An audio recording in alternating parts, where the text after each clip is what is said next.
ప్రపంచ మానవులారా, తల్లి గర్భంలో చిన్న అణువు తాత శిశువుగా తయారైంది.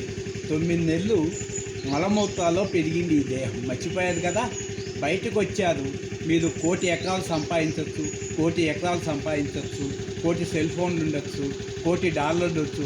ఓ ట్రంప్ గారు మీరు గార్డెన్ నిద్రపోతున్నప్పుడు $1 లేదు. అలాగే ప్రపంచ దేశ అధ్యక్షుల గార్డెన్ నిధుల్లో $1 లేదు, $1 లేదు. మరణించేటప్పుడు మీరు $1 కూడా తీసుకెళ్ళదు, $1 తీసుకెళ్ళదు. మీ తిన్న చెప్పులు రావు, స్పూను రాదు. 200 దేశ అధ్యక్షులరా, బాగా గుర్తుపెట్టుకోండి. మంచి పనులు చేయండి, మంచి పనులు చేయండి, మంచి పనులు చేయండి. ఇలా బ్రాందీలు విస్కీలు తయారు చేయటం కాదు, అమ్మటం కాదు. అది మానవుడే మాధవుడు. కాబట్టి ఎన్ని దేహాలకు వెళ్ళినా, ఎన్ని దేవాలయాలకు వెళ్ళినా, చర్చిలకు వెళ్ళినా, మసీదులకు వెళ్ళినా మనసు మారదు. మనసే పవిత్రమైతే నేనే దైవము. ప్రపంచ శాంతి కోసం నా ప్రాణాలే ఇస్తాను.